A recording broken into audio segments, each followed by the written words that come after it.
গুরুত্বপূর্ণ খবরটি আজকে দিতে চাই এরকম যে ডোনাল্ড ট্রাম্প অবশেষে একা হয়ে পড়েছেন। তার সামনে এখন অন্ধকার ছাড়া কিছু দেখা যাচ্ছে না। আজকে তিনি স্পষ্ট করে বলেছেন যে তার অনুমতি ছাড়া নেতা সাহেবের দেশটি ইরানের গ্যাস ফিল্ডে হামলা করেছে। আবার সেই দেশটি বলছে যে না, নেতানিয়াহুর দেশটি বলছে যে ট্রাম্পের অনুমতি নেওয়া হয়েছে। তাহলে সত্যটা বলছে কে? ২ নম্বর গুরুত্বপূর্ণ খবর, ইরানের নিউক্লিয়ার সাইডের বড় রকম হামলা হয়েছে। এখনো ইউরেনিয়াম ছড়িয়ে পড়েছে কিনা, রেডিয়েশন ছড়িয়ে পড়েছে কিনা, এটা নিয়ে আলোচনা চলছে। ইরানের পররাষ্ট্রমন্ত্রী আজকে খুব শক্ত স্টেটমেন্ট দিয়েছেন এবং রয়টার্সের বর্ণনা অনুযায়ী আমেরিকা যে ইরানের ভেতরে স্থল অভিযান শুরু করবে বা কমান্ডো নামাবে, তার ব্যাপারে ইরানের প্রতিক্রিয়া এসে গেছে ইতিমধ্যে। এবং ইরানের সাথে যে লড়াইটা চলছে, এই লড়াইটা আমেরিকা এবং ইরান দু দেশই বন্ধ করতে চাইলেও একটি দেশ কোনোভাবেই এই যুদ্ধ বন্ধ করতে চাইছে না। এটা স্বয়ং মার্কিন যুক্তরাষ্ট্রের গোয়েন্দা বাহিনীর বড় বড় কর্মকর্তারা বলতে শুরু করেছেন। দর্শক, আরো অনেকগুলো খবর থাকবে আজকের লাইভ সেশনে। শুনতে এবং দেখতে পাচ্ছেন ক্লিয়ার সবাই, না? এই তো প্রথম যে খবরটি দিয়ে শুরু করতে চাই, যখন ইরানের পররাষ্ট্রমন্ত্রী আব্বাস আরাকচি একটি স্টেটমেন্ট দিয়েছেন, তার আগে মার্কিন যুক্তরাষ্ট্রের কাউন্টার টেররিজমের রিটার, যিনি কিছুদিন আগে পদত্যাগ করেছেন, তিনি খুব শক্ত একটি বক্তব্য দিয়েছেন। তিনি কিন্তু ট্রাম্পের উপর নাখোশ থেকে বা এই যুদ্ধ বন্ধের জন্য বা এই যুদ্ধে নিজেকে জড়াবেন না বলেই এই গুরুত্বপূর্ণ পদ থেকে পদত্যাগ করেছেন। গতকালকের খবর এটি। আজকে তিনি বললেন এই যুদ্ধ আমেরিকানদের নয়, এটি ওই দেশটির। বুঝছেন তো কোন দেশটি? তিনি বলছেন আমেরিকার জন্য থ্রেট ছিল না ইরান, কিন্তু ওই দেশটি ট্রাম্পকে ফাঁদে ফেলে এই যুদ্ধে টেনে এনেছে। তিনি বলছেন ইরানের কাছে নিউক্লিয়ার তৈরির এমন কোনো তথ্য তাদের কাছে বা মার্কিন গোয়েন্দাদের কাছে ছিল না, কিন্তু ওই দেশটি বুঝিয়েছে ইরান 1 সপ্তাহের মধ্যে বা 2 সপ্তাহের মধ্যে নিউক্লিয়ার তৈরি করে ফেলবে। কয়েকটা দেখেন, ভালো করে খেয়াল করেন। পাশাপাশি সেই দেশটি বলছে ইরানের যিনি সুপ্রিম কাউন্সিলের সেক্রেটারি ছিলেন আলী লারিজানি, তার সাথে ব্যাক চ্যানেলে যুদ্ধ বন্ধের আলোচনা চলছিল। এই তথ্যটি আমেরিকার গোয়েন্দাদের মাধ্যমে সেই দেশটি জেনে যায়। ওই দেশটি, আমরা এখন ওই দেশটি বলবো, বুঝছেন? বুঝে নেবেন। অর্থাৎ মার্কিন যুক্তরাষ্ট্রের একজন গোয়েন্দা অফিসার বলছেন যে আলী লারিজানির সাথে গোপনে বা ব্যাক চ্যানেলে যুদ্ধ বন্ধের আলোচনা চলছিল। সেখানে আমেরিকা কি চায়, ইরান কি চায়, ইরানের শর্তগুলো কি, এগুলো নিয়ে কথা চলছিল। একদিকে যুদ্ধ চলছিল, ব্যাক চ্যানেলে ওমান বা অন্য কোনো রাষ্ট্রের মাধ্যমে ব্যাক চ্যানেলে কথা চলছিল। এটি ওই দেশটি বুঝে ফেলে এবং সঙ্গে সঙ্গে তাদের এজেন্টদের মাধ্যমে তার অবস্থান নির্ণয় করে এবং তাকে মেরে দেয়, হত্যা করে। কারণ ওই দেশটি চায় না যুদ্ধটা বন্ধ হোক। আমি আপনাদেরকে আজকের দ্বিতীয় লাইভেও বলেছি, যেটা ইফতারের পরে করেছিলাম। কি বলেছিলাম সেখানে? যে তারা যুদ্ধ বন্ধ করতে চায় না, কারণ তারা জানে ইরান ধ্বংস হলে মধ্যপ্রাচ্যে তারা গ্রেটার ইসরায়েল তৈরি করবে এবং তাদের দাজ্জালের আগমন ঘটবে। তারা থার্ড টেম্পল তৈরি করবে। তাদের একটা বিশাল প্ল্যান নিয়ে তারা আছে। যখন তারা প্ল্যান নিয়ে এগুচ্ছে, আরবরা অঘোরে ঘুমাচ্ছে। নাক ডাকা শব্দ পাচ্ছি আমরা অনেক দূর থেকে। আরবের রাজা বাদশারা পেট্রোডলার কামিয়ে আরাম আয়েশ করছেন। একজনের 14টা 15টা করে বউ আছে, এগুলোর বাচ্চা পয়দা করছেন, খাচ্ছেন যাচ্ছেন, আর অবসরে তারা পৃথিবীর বিভিন্ন দেশে গিয়ে বিলাসিতা জীবন কাটাচ্ছেন।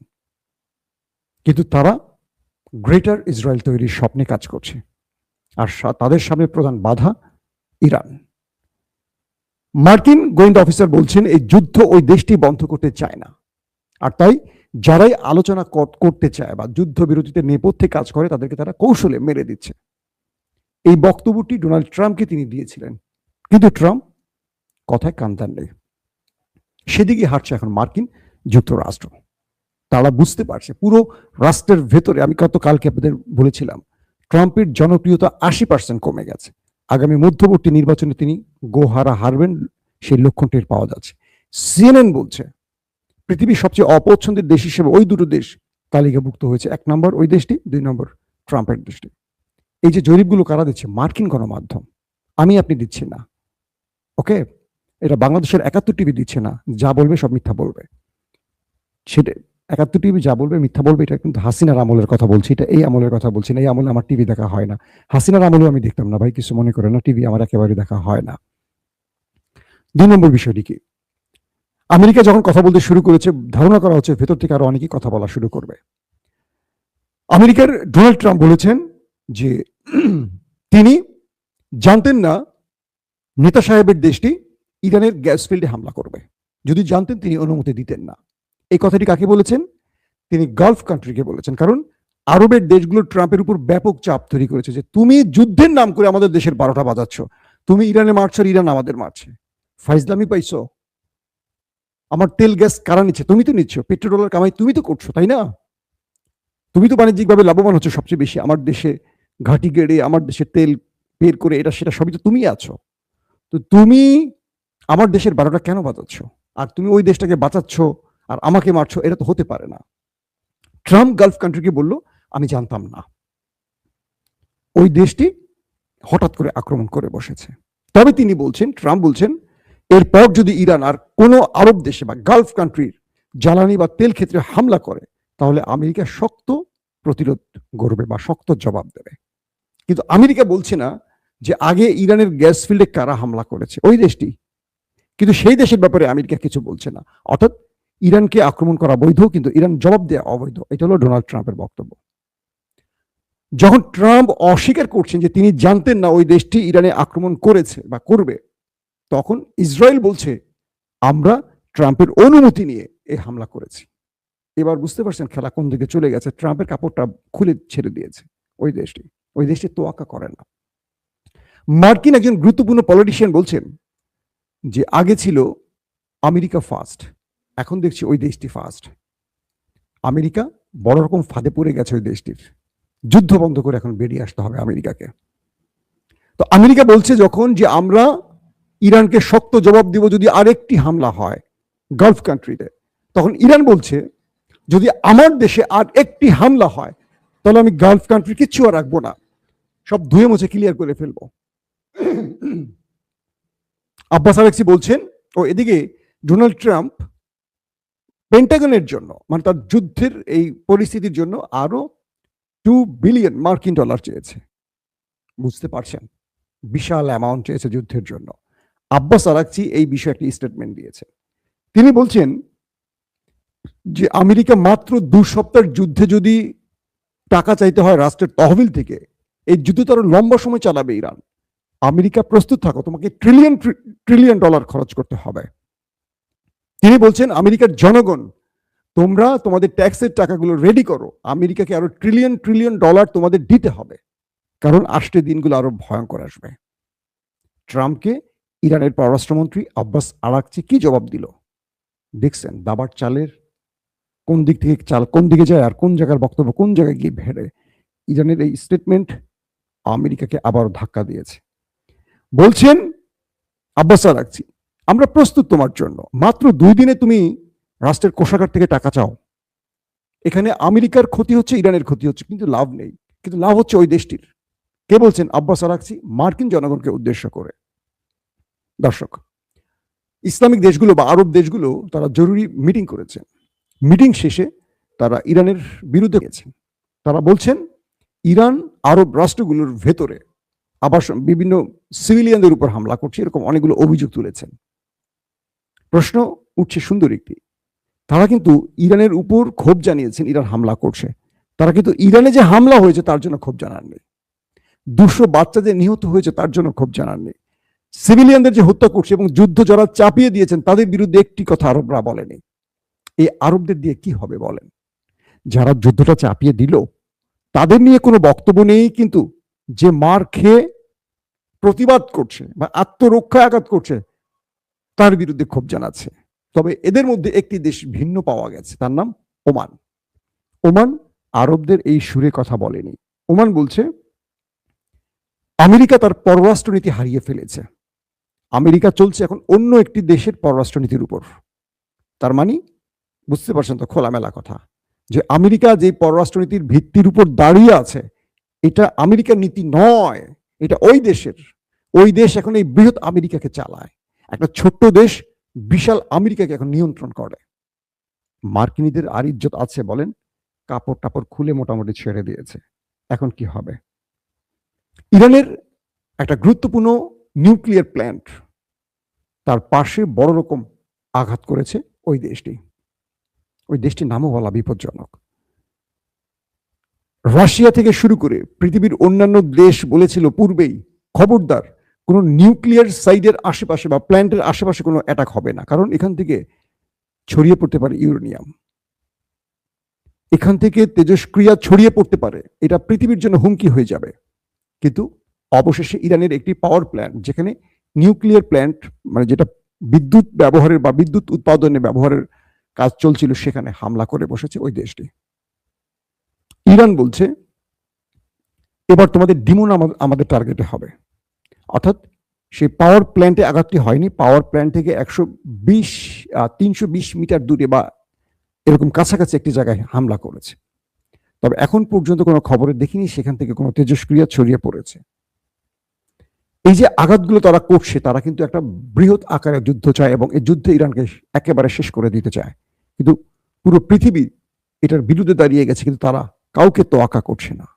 তাদের শক্তিটা কি দেখেন, আমেরিকা ট্রাম্পকে বলছে ট্রাম্প মিথ্যা বলছে, ট্রাম্প আমাদের অনুমতি দিয়েছে। পুচকে একটা দেশ কিভাবে আমেরিকা নিয়ন্ত্রণ করে? কারণ অর্থ ব্যবস্থা, যত রকম মাল, মাথার মধ্যে যত জ্ঞান বুদ্ধি আছে, প্রযুক্তি, সব ওই শালার, মানে আমার বইয়ের ভাই কথা বলছিলাম আর কি, শালা তাদের কাছে আছে। তারা এখন আমেরিকাকে চালায়। সালাউদ্দিন কাদের চৌধুরী একটা কথা বলেছিল, তার কথাটা এখন বলবো না।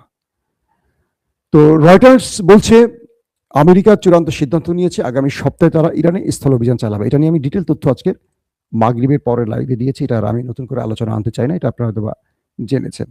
এখন যে বিষয়টি তৈরি হচ্ছে যে ইরান এই যুদ্ধ থেকে বেরোবে কি করে, কিংবা আমেরিকা এখান থেকে বেরোবে কি করে। ব্যাক চ্যানেলে কথা চলছে, কিন্তু এই যুদ্ধটা বন্ধ করতে দেবে না ওই দেশটি। তারা একটা বিশাল টার্গেটে নেমেছে এবং সেই টার্গেটে তারা এখন ইরানের মধ্যে আরো বড় ম্যাসিভ আকারে অ্যাটাক চালাবে। ইরানের আব্বাস আরাকচি বলেছেন যে এই যুদ্ধটাকে একটা বৃহৎ যুদ্ধে ছড়িয়ে দিতে ওই দেশটি 9/11-এর মতো কিছু ঘটাতে পারে এবং আরবের মধ্যে ভয়ঙ্কর কোনো ফলস ফ্ল্যাগ অপারেশন করতে পারে। পুরো পৃথিবী জানে যে এরকম কিছু তারা ঘটাতে পারে, তারা ঘটায়। গুপ্ত হত্যায় মাস্টার কারা আপনারা জানেন, তারাই। আরবদের সতর্ক থাকতে হবে, ইরানদের বিরুদ্ধে গান গাইতে গাইতে তোমরা আরো বড় বিপদে পড়ো না। ইরান বলেছে যদি আমার রাষ্ট্রের ভেতরে আর গুরুত্বপূর্ণ স্থাপনায় আঘাত আসে, আমি গালফ কান্ট্রিকে কিচ্ছু রাখবো না। আমি নেমেছি এই যুদ্ধে মরার জন্য, কাউকে বাঁচিয়ে রেখে আমি মরবো না, মেরে মরে যাব। কে বলছে? ইরান। মার্কিন যুক্তরাষ্ট্রকে মানে কমান্ডো বাহিনী যে নামাবে এটার ব্যাপারে সতর্ক করছে তার দেশের সামরিক বিশেষজ্ঞরা। তারা বলছে ইরান এখন আত্মহত্যার মুডে আছে। তুমি বাহিনী নামাবা খার্কদ্বীপে বা নিউক্লিয়ার চুরির জন্য, তোমার পুরো বাহিনীকে ওরা শেষ করে ফেলবে। কারণ ওরা এখন যে যুদ্ধে নেমেছে এখান থেকে পেছনে ফেরার জন্য নয়। এই জাতির 5-6 হাজার বছরে কোনো পরাজয়ের ইতিহাস নেই। কেবল খিলাফতের সময় তারা পারস্যরা একবার পরাজিত হয়েছে। পৃথিবীর বহু সাম্রাজ্য পরাজিত হয়েছে। ইরানিদের বা এই পারস্য জাতির ইতিহাসটা একটু ঘাটলে দেখবেন। মার্কিন সামরিক বিশেষজ্ঞরা পেন্টাগনকে সতর্ক করছে, তোমরা কমান্ডো নামাবার আগে চিন্তা করো, কারণ ইরান প্রয়োজনে খার্কদ্বীপটাই ধ্বংস করে ফেলবে। যদি তোমাদের বাহিনী নামে, পুরো বাহিনী শুধু খার্কদ্বীপ তলিয়ে ফেলবে, সাগরের নিচে ডুবিয়ে দেবে। ইরান ছাড়বে না। আর ইরান বলছে যদি আমার দেশে আবারও হামলা হয়, আমি গালফ কান্ট্রির কিচ্ছু আর বাকি রাখবো না। নিজে তো ডুববো, ওদেরকে নিয়ে ডুববো। এখন গালফ কান্ট্রির উচিত ট্রাম্পকে চাপ দিয়ে যুদ্ধ বন্ধ করা, কারণ সম্মিলিতভাবে ইরানের কিছু করতে পারবে না ওরা। কারণ ইরান তো বেঁচে যাওয়ার জন্য লড়াই করছে না, ইরান এই যুদ্ধটা করছে শত্রুকে হয় মুছে ফেলবে, নিজে মুছলে তাকে নিয়ে মুছবে, একা না। ইরান একা শেষ হবে না, তাকে নিয়ে শেষ হবে। তো এই নীতিতে যারা লড়াই করে তাদের পরাজিত করা যায় না, কোনোভাবেই যায় না। আমেরিকা 20 বছর আফগান থেকে বিজয় নিতে পারেনি, ইরান থেকে কি বিজয় নিবে কমান্ডো বাহিনী নামিয়ে? তারা ফেরত যেতে পারবে? যেখানে নামবে সেখানে মাইন পুঁতে রেখে দিয়েছে ইরান, শুধু উড়বে, আসবে আর উড়ে ছাতু হয়ে আকাশের দিকে চলে যাবে। এখন এই মুহূর্তে যে কোনোভাবে এই যুদ্ধটা বন্ধ করা খুব জরুরি। যদি এই যুদ্ধটা বন্ধ করতে না পারে, এটা অনেক বড় দিকে চলে যাবে। কারণ এরপর যদি ইরানের কোনো নিউক্লিয়ার সাইটে অ্যাটাক করে বসে ওই দেশটি, ইরান ডিমোনা উড়িয়ে ফেলবে। তাহলে মধ্যপ্রাচ্য, পুরো মধ্যপ্রাচ্য তেজস্ক্রিয়তা শেষ হয়ে যাবে।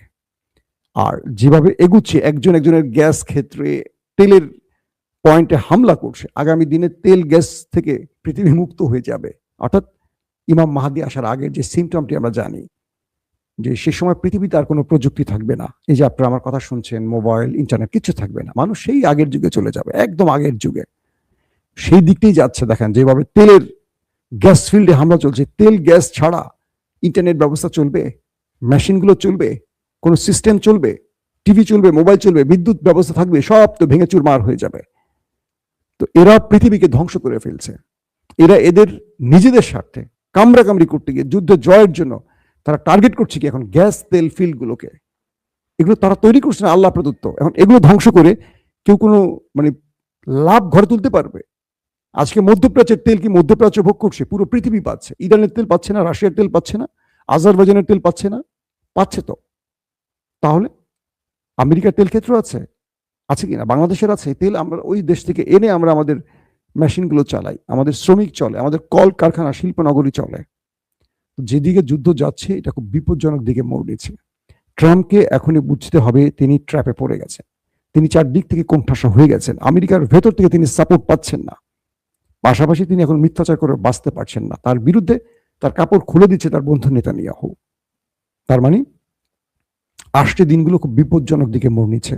ট্রাম্প যদি ভুলেও স্থল অভিযান শুরু করে, আমার বিশ্বাস এই কমান্ডার আর ফেরত যেতে পারবে না। তখন ট্রাম্প বাধ্য হয়ে নিউক্লিয়ার অ্যাটাক চালাতে পারে ইরানে। আর ইরানও হয়তো বা নিউক্লিয়ার এতদিন রেডি করে ফেলেছে, তাদের উপর আক্রমণের সুযোগ বা কোনো পসিবিলিটি তৈরি হলে আক্রমণ হতে পারে ইরানে। দেখা যাবে তার 2-1 ঘন্টার মধ্যে বা একদিন 2 দিন আগেই তারা নিউক্লিয়ার টেস্ট করে বসতে পারে ইরান। ইরানের ভেতরে ভেতরে শোনা যাচ্ছে তারা এখন নিউক্লিয়ার তৈরিতে দ্রুত কাজ করছে। আমরা জানি না কোনটা সত্য কোনটা মিথ্যা, কি হবে কি হতে পারে। আবারও বলছি, আমরা এই যুদ্ধ চাই না, আমরা শান্তির পক্ষে। যুদ্ধ বন্ধ হোক, মানবতা রক্ষা পাক। আল্লাহ হাফেজ। ওপেন দাইস মানে সত্যকে সত্য বলা, মিথ্যেকে মিথ্যে বলা। আমরা শোনা কথা নয়, চোখে যা দেখি তাই বলি।